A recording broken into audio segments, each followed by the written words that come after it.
Hello, and welcome to Talking Toddlers, where I share more than just tips and tricks on how to reduce tantrums or build your toddler's vocabulary. We're going to cover all of that, I assure you. But here, our goal is to develop clarity, because in this modern world, it's truly overwhelming, especially during these past 2 years. This podcast is about empowering moms to know the difference between fact and fiction, to never give up, to tap into everyday activities so your child stays on track. He's not falling behind, he's thriving through your guidance. We know that true learning starts at home, and Talking Toddlers, this podcast helps you develop that with clarity, confidence, and clear communication. So let's get started.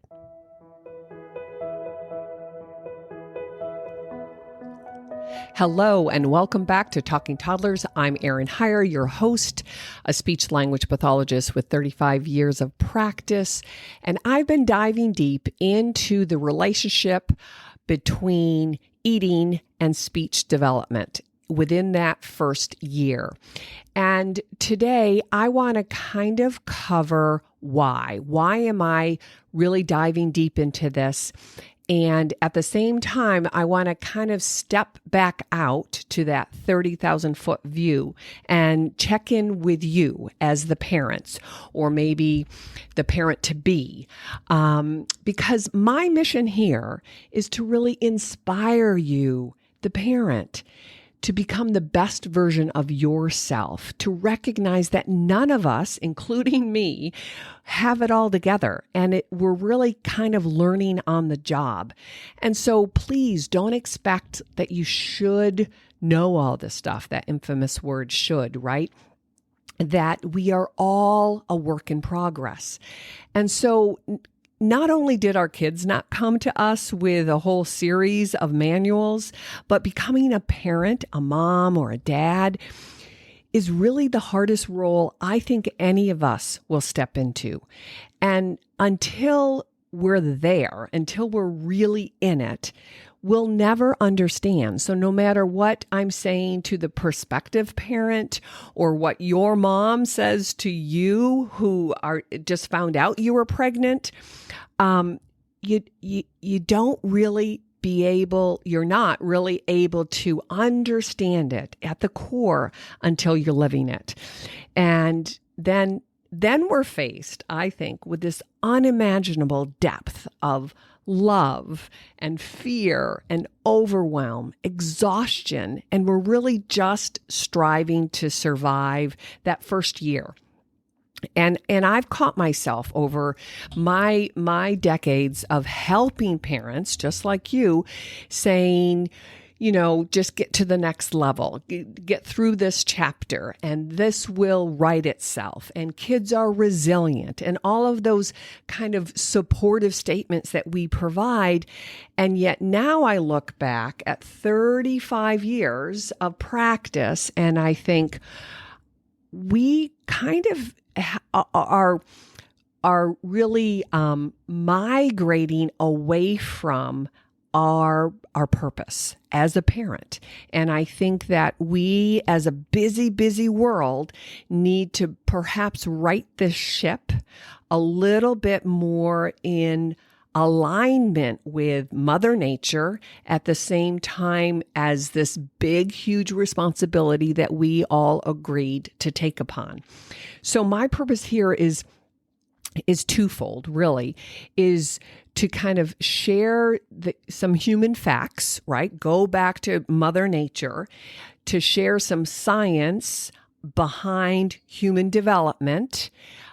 And so to use the modern day technology and the research and all of my 35 years of on the floor training with real live little babies, at the same time to share this information so you new parents or parents who are in the thick of it can really have better information to make better healthy choices and to really support and guide your children, because it's nature and nurture, right? And so we can't just let the kids figure it out. We have to help guide them. And it's this beautiful balance or this ebb and flow. It's not really a balance, remember, because we're constantly in motion.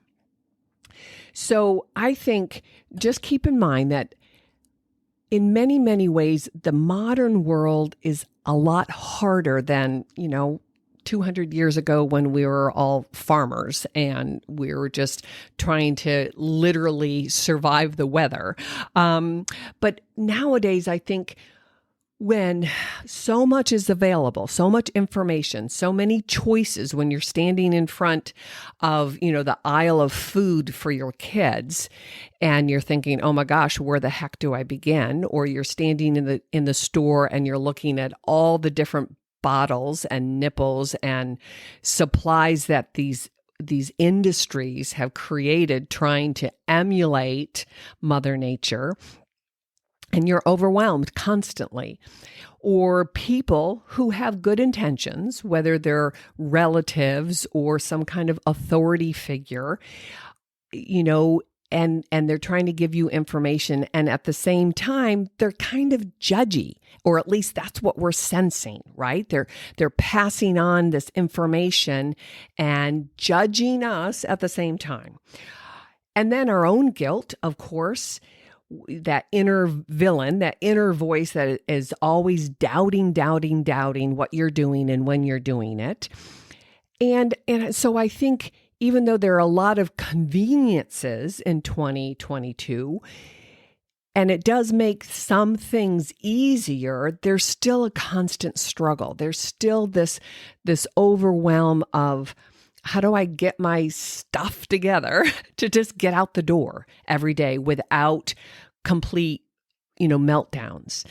And I think, with my 35 years of perspective and just my life perspective is that we as a society has slowly but surely kind of given our authority away, or given our voice and our power away to these outside sources, whether it's your doctor or a principal at a school or the director at a daycare center or, even your chiropractor or whatever. There are other people who we perceive to have more authority, including me. So, I'm here on this podcast to share my experience as a practitioner, as a student who has never stopped learning and questioning and being willing to look back and say, whoops, I wasn't doing that so well. And as a mom herself, right? And I'm really trying to just be honest, because I think, if I had to step in and start my family today, it's a heck of a lot different than it was 21 years ago when I stepped in and became a mom. So I just want to kind of really help parents understand that I hear you, that I get it, that it's not easy. And the overwhelm, the choices, the noise out there just seems to get louder and louder and louder, every few years. So what I've been doing in really helping lay that fundamental understanding of how nature and nurture work together in those first 6, 9, 12 months in relation to eating and speech development. So let's just let me give you a recap. If you haven't listened to the previous 2 episodes, then please do and go back so you get a better understanding of where I'm coming from. Just, capture this, that your little baby came into this world 1,000% helpless, unable to do anything. It's the only time, that first 4 to 6 weeks, where they're really, really 1,000% dependent on others. But our Creator was pretty darn clever, right? that our babies are designed with these primitive reflexes to survive, to help find nutrients, right? To that rooting reflex, that they will turn and they will automatically start to suckle to extract nutrients from a bottle or a breast, and including in these very survival techniques is a cry, right? And that's the baby's first voice. They first learn to communicate with us in different forms of crying. And within that first month, you'll start to hear different types of cries. And that's building that human connection. But in just 6 short months, that's not a lot of time. That's like, remember what you did for, New Year's Day between now and, in the middle of June here and 6 months ago. That wasn't that long ago. But in 6 months, this helpless little newborn is now able to sit in a high chair, share a meal with you, engage, laugh, giggle, really connect with a wide range of nonverbal expressions, as well as babble long utterances of jargon that sound a lot like our conversational flow, with intonation and inflection and that will disagree with you and then truly pull out the best of us with his giggle or her kind of chuckle, that they'll begin to say real communication with M's and B's and P's and D's and Y's, and they have these utterances, and they're beginning at 6-7 months to explore different tastes and textures. And this is, where you're starting to introduce them to table food. In 6 months, they can sit up, they can engage with you and have a meal and really begin to learn more about their world in this kind of beautiful experience around food. And they're all interconnected. So you might be asking yourself, okay, Erin, I get it. That's remarkable. That's awesome. I get the connection between eating and chewing and speech development. So, but again, can we just get to the first words? Can we get to when is my kid going to be able to follow directions? And I keep going back. I think all of that is so important, but we can't get there if this stuff, the physical mobility and the physical planning and sequencing of their whole body, including their mouth, can't wire their brain enough to attend and focus and build upon this verbal communication and then use that for learning. So it's that important. And I say this because of our modern day lifestyle. So even if your child is 2 or 3 or 5 or 7, it's really, really important that you listen to this information and you just, with an open ear, right? And say, oh, okay, I didn't really understand that. But let me go back and ask some questions. Go back to when your child was, 2 months old or 6 months old. What were the latching, were there any problems with latching or initial feeding? Did they have any kind of stomach upsets or acid reflux? Were they extremely gassy? And did you just think that was babiness? Did they have any feeding fussiness? Were you able to breastfeed, or did you struggle and then give up because it was painful or it was complicated or you couldn't find a rhythm, and then you switched to bottles? And did you have difficulties standing there in that grocery store and looking at all the choices, hundreds it feels like nowadays? And with all honesty, there's only a handful, maybe 3 to 5 if we're lucky, of nipples for the bottle that are really good enough for your baby. Most of them work against good oral motor development. Did you, if you're looking back, and say your 5-year-old is still having difficulty with early speech, they're communicating, but it's not what you really thought a 5-year-old should be doing, or maybe they're struggling at school and having difficulty attending or following directions. And can you look back and ask, how much time did he or she really spend on the belly? Right? And did we spend enough quality time and purpose and intention on the belly? Were we able to crawl? Right? And again, I will dive deep into the whole neural network of crawling. Were you aware of these critical, important developmental steps? Did your pediatrician ever talk to you about tummy time? I don't think so.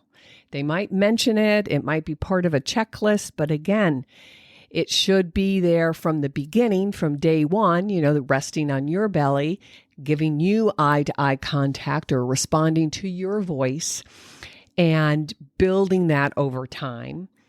Or you could ask yourself, when or how or what did I do as a family, as a parent, as we started to introduce solids? At what age? What kinds of foods? And the reason why I'm kind of asking these questions and asking you to ask yourself and do some reflection is because I think in this modern day, we are going down the wrong path with food introduction, with tabletop food. And it's affecting our kids on many, many levels. So today, that's what we're going to talk about. And how do you mitigate or regain control and help your little guy or gal, whether they're 1, 2, 5, 7, develop a healthy relationship with food at the same time that they're physically exercising their jaw, their lips, their tongue, and gaining physical strength, coordination, mobility, which support speech and language. And through these activities every single day, mealtime, then you're also building human connection, family connection, and rich language, social communication.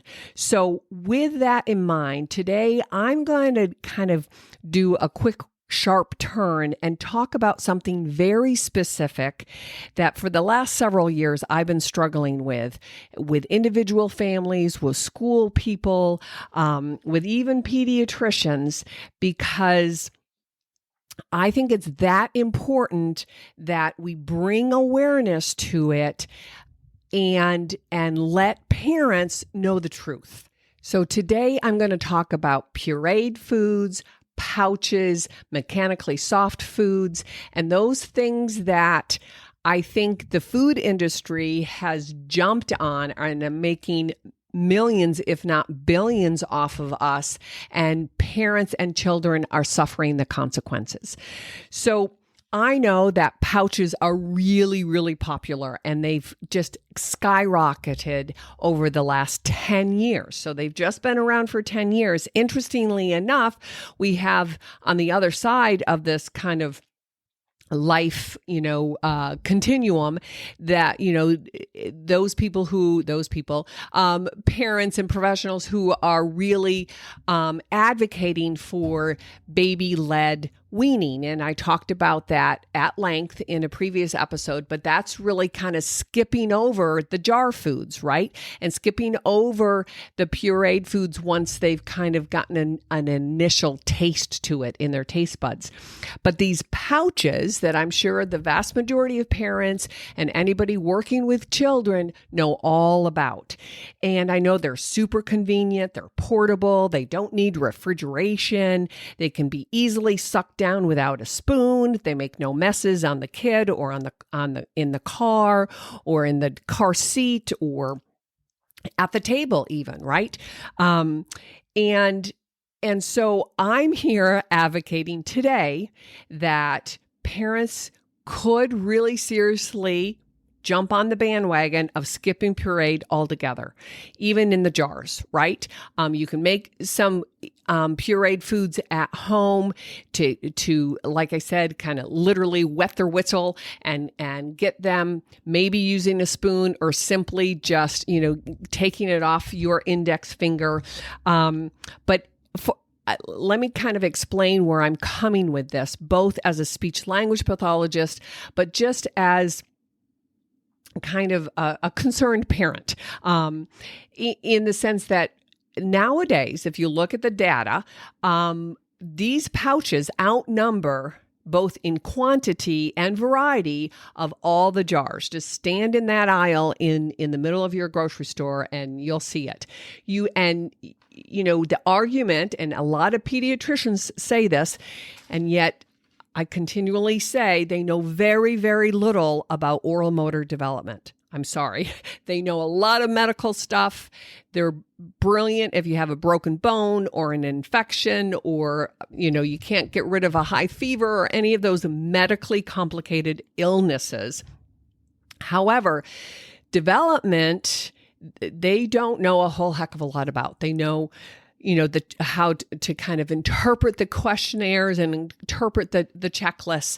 But many of them argue, they have so many nutrients and they have a wide variety of vegetables and fruit that kids would never get, such as like they have a mixture of carrot, chickpeas, beef, and tomato. That's brilliant. Oh, look at all these wonderful flavors.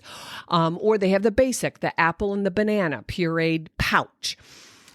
And yet, if you look at the ingredients and you look how they're processed, even though most of them say they're organic, there's still a lot of fillers, apples, pears, and carrots that they can get more cheaply than real beef. They might have a sprinkle of it. But let's think about this logically. No differentiated tastes or textures. What are we trying to do? We're trying to introduce table food at the same time getting the kids to move their mouth. There is no chewing involved. There are no fibers. There's no dietary relationship to sucking something from a pouch that takes like a nanosecond. I've seen hundreds of kids do this over the last decade. And it really breaks my heart seeing them, because I know what a happy, healthy toddler looks like. I know building a healthy relationship with food is critical to lifelong healthy habits.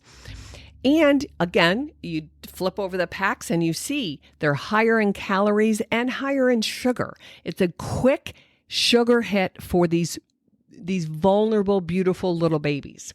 So I'm stepping in here and really saying the experience with food must override the convenience. Kids really need to see, smell, feel, and taste a variety of foods. And typically, when they're 6 or 8 or 12 or even 15 months old, you start with a few foods that are kind of staples to the family, that are going to be part of your everyday life. And then you introduce a new food once a week. This is a healthy way to see if there are any allergies, or if there is a problem, then how, you can tease the latest new food in their system and say, let's remove this broccoli and see if that's going to reduce the gas or whatever. But it's not just about the nutrition or the survival, right? We have to move beyond that. And I tried to lay it out with the prior 2 episodes, that this developmental period is about developing critical fine motor skills through that chewing process, and then being able to elicit a mature swallow And then that builds the physical, the function, and the structures in producing speech. Again, I'm a speech language pathologist, but I cannot just stay in this teeny tiny little box and say, okay, they have kind of a weak tongue. Let's just auditorily repeat these words over and over again for the next 8 years, because that's what a lot of speech therapists do, when I know darn well that this weak jaw is not supporting stability, disassociation, and fine motor planning. And the two are related. Think of it this way, that using utensils, a baby spoon or a baby fork, is very different than sucking up a little pouch all day, every day.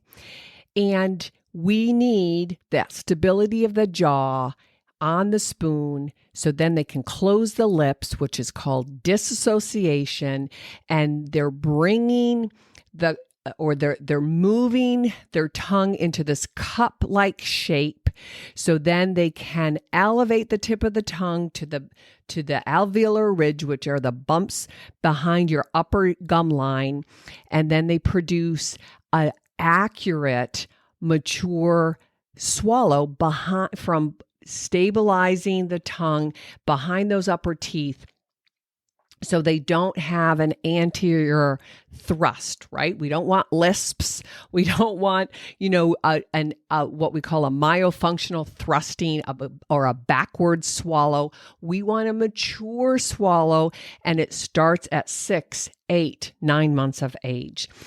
And this is a beautiful sequence of fine motor movement that carries into co-articulation, and how I'm standing here kind of moving all of these articulators at rapid speed, and you, the listener, through your auditory canal, are able to understand it.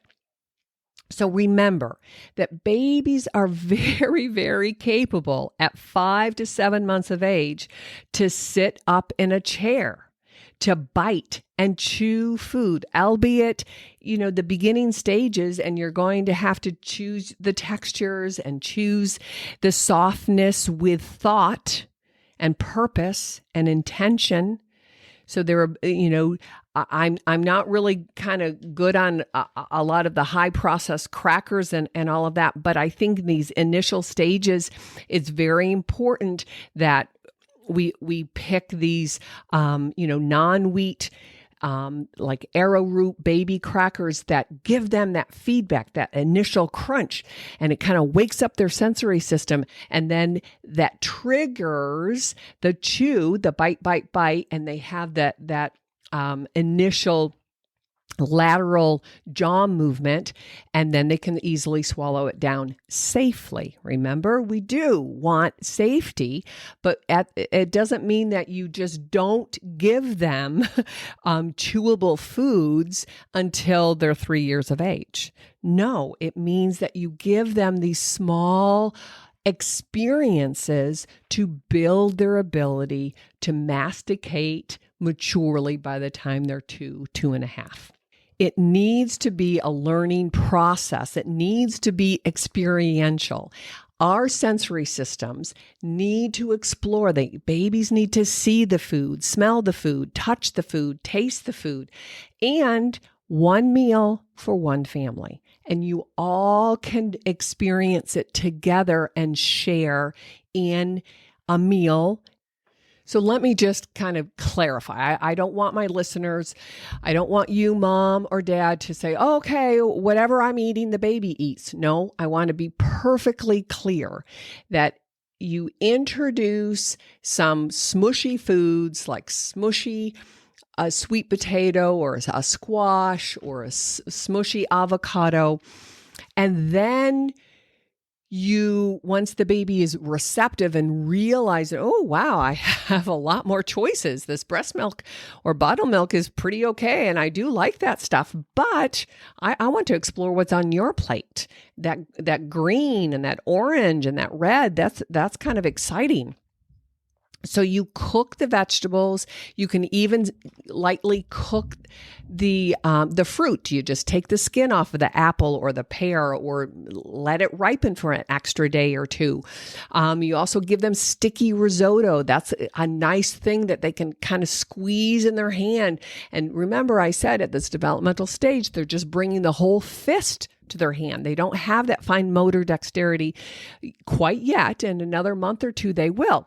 But typically around this age, some sticky food that they, can feel it and smell it and really, be at one with it and have an experience. Typically, you don't give citrus fruits, so you give more of the, the ones with an apple or a pear or a peach without the skin. You stew up the meat, make sure that it is pretty meltable in your mouth.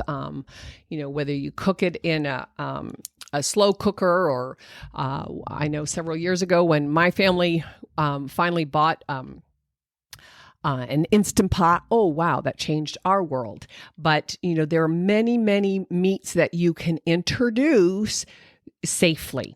And especially between that 9 and 12 months of age, really help them explore a wide variety. I tend to choose to stay away from the cereals because I think it's too highly processed. Some fruit, some vegetables, some meats, some kind of sticky risotto is good, or pasta, even a little al dente. But show them how to do this. All right. So why am I perseverating on this? Why am I going back and reiterating all of this? Because it's that important. And I really feel, again, after 35 years and looking at, hundreds of kids coming through my practice, struggling with eating and chewing and picky eaters and, meltdowns. And I really feel at this time that we don't need purees, pouches, or jars. We really, really don't.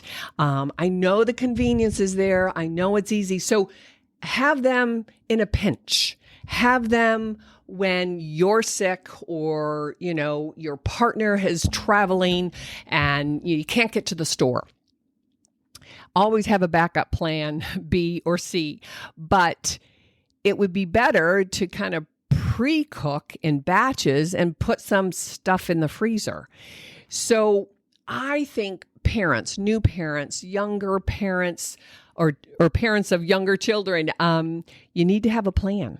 You need to look at this purposefully during that first year and second year. And even if you have a 4-year-old or a 6-year-old who has developed a picky eating habit, now we need to look back, ask yourself some of those questions, and then develop a new family routine. It's really about being open as parents because remember, I said, we're learning on the job. We don't know what we don't know. And now that you have some more background information, you can say, okay, how can I start to do this differently or better or healthier? How can we all kind of learn from this and move forward? And kids really do go with you if you have this open mindset, right? And that you can use everyday activities to really support, shape, mold, and guide them through this relationship with food, but also using it as a developmental integration piece for speech and language and learning. So you're probably asking, okay, my kid is older. What do I do now? How do I redesign this whole family affair with food and all of that? So let me give you a couple of names that I will have in my show notes, links that you can get to really help you navigate this, because it doesn't have to be that complicated. There are good people out there that have successfully helped hundreds, if not thousands of people. Names like Kelly Dorfman, Dorfman, or Melanie Potock, Potock. I will have these names down below, as I said, or Diane Barr, Bahr. There are people out there that really, really have courses that you can take, or books that you can read, or videos that you can watch. I know Melanie Potock has great YouTube's tutorials for families, for therapists, for doctors. And so I really want you to know that who to go see, or who to inquire, who to trust, who not to trust, and really be thoughtful in your relationship with food and dinner time, and how you can redesign your family so that everybody wins on so many different levels. So let me just kind of jump back and add a couple more things to these pouches, because that's been a thorn in my side for probably the last, I'd say 6 or 7 years. And, watching, some of these kids have 4 or 5 a day, that's their quote unquote, nutritional intake. And some kids, that's all they have. I mean, I have some families, honestly, have put other things in that pouch because they won't eat from any other modality or tool. So the other piece to all these pouches, and this is where schools, they were totally unaware about the oral motor or the mastication or the chewing. Their biggest complaint is on the environment. And, some people, including pediatricians, I've heard at least 2 argue that, well, it takes less energy to produce these pouches than the jars. And so for that's better. But the plastic waste is truly disgusting. And that's where, I live in the state of Vermont, where, the environment is pretty much everybody's middle name up here. And the preschools really are disgusted with the plastic waste. Some schools try to be clever and collect all the big knobby, they're pretty big knobs on the top of these pouches, and turn them into artwork and all of this, because they're very colorful, right? They're in there to entice the parents and attract the kids to eat several of these a day. But it's very, very disgusting what it does to our environment. And the other side effect to these pouches is that it extends this puree diet into their 2nd and 3rd and 4th birthday. And it's turned into kind of like this quick fix, this pacifier. And, you would never give a 4-year-old a can of pureed jar food, right? Baby food.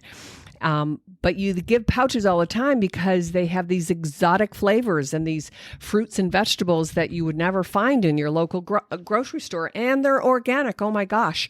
But it really is just a way for the food industry to make a lot of money off of our desperation as parents, trying to do the right thing and trying to live through this overwhelm of modern world, right? So let's think about the precedent that we're setting around food, around your mealtime, around what is snacking, what's a healthy snack. Do we need snacks all day, every day? What about this mindless eating that we're creating with our 2-year-old, our 4-year-old, our 6-year-old? That these quick packaged foods that they quote unquote eat, they're not eating them, right? They're just sucking them down on the run, is to quickly pacify them. They need a quick hit of energy, or, to give them a spurt of thought, a little sugar to the brain. But we're really kind of doing such disservice on so many levels. The other piece to this whole kind of complicated process of helping little children develop not only a relationship with food, but when do we eat and how do we eat? We're just letting kids more and more, I see this every day, just kind of walk around the room and grab a little food here and a little food there.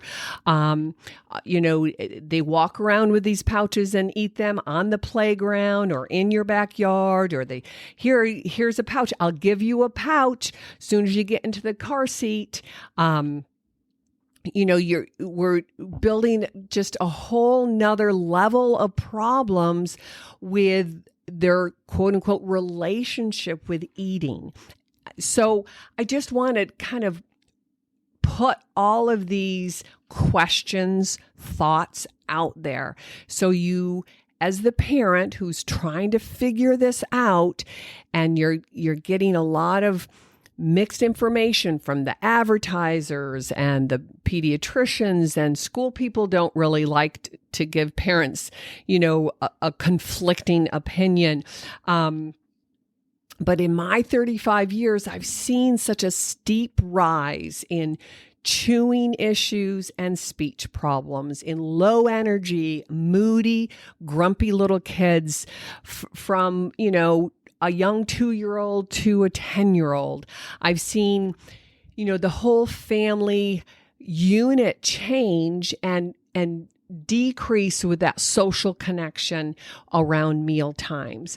And even if you're sitting at the table, somebody's got to have a phone nearby, or there's multiple phones, or there's the TV, or the screen is on the background. All of that disrupts the whole understanding of how do we eat, how do we relate, how do we build humans in this family. And then we create all these picky eaters. Yes, 30 years ago in my practice, there was a picky eater here or there. And, it was more the severe cases. We used to say it was common for kids who were diagnosed on the autism spectrum that they would only eat white food. And that's still true to this day. But I've seen a rise. I see, relatively typical kids who aren't on the spectrum, who do have some delays in speech and motor planning, and they're really picky eaters. The gut dysregulations, all of those digestion problems have skyrocketed. Weight issues, whether you're underweight or overweight, and then look at your family and say, okay, how can I again mitigate this, right this ship, get back on track, take it small steps?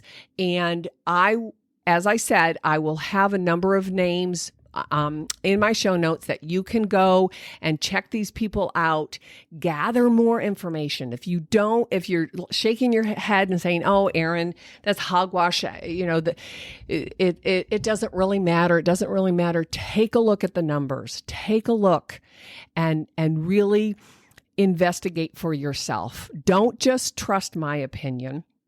Just like I say, when you go to the doctors, get a second opinion and a third opinion. Seek as much information as you can, and then step back and look at your children. Look at, what are you doing? How are you growing and thriving? And how can I make it easier or more fun or more relaxed? Yes, you're going to have moments of frustration. Yes, they're going to melt down. Yes, they're going to push back and kick and scream, literally. But it doesn't have to be every day, all day. And so I want all parents to really just be open-minded, to look at that, be honest, don't judge yourself, don't judge others, just to say, you know what? I didn't know what I didn't know, and I don't want to go into this with blinders on. I want to be more cognizant because my children matter to me. So with that, thank you again for listening and diving deep into this, hearing my little rant about pouches. I really have, a torch to carry on with that. I think the food industry is taking advantage of all of us on many, many levels, but the pouches, they got to go. We got to put our foot down and say, no, I don't really like this anymore. It's not good. It's not a good choice. So next week I will continue with the speech and the language relationship in motor development, because again, it's We cannot compartmentalize the human being, even though we can dive deep into this little niche and this little subcategory over there, but it's all interwoven. And our children are depending on us to be strong, to be courageous, to make hard choices, to be consistent, and to tweak when we learn better. All right. So thank you again, and subscribe or share or give me feedback. Let me know whether you agree or disagree, what you want to know more of. If you think, hey, Erin, that's pretty interesting, but show me some data. Show me some studies. I'll give them to you. All right. All right.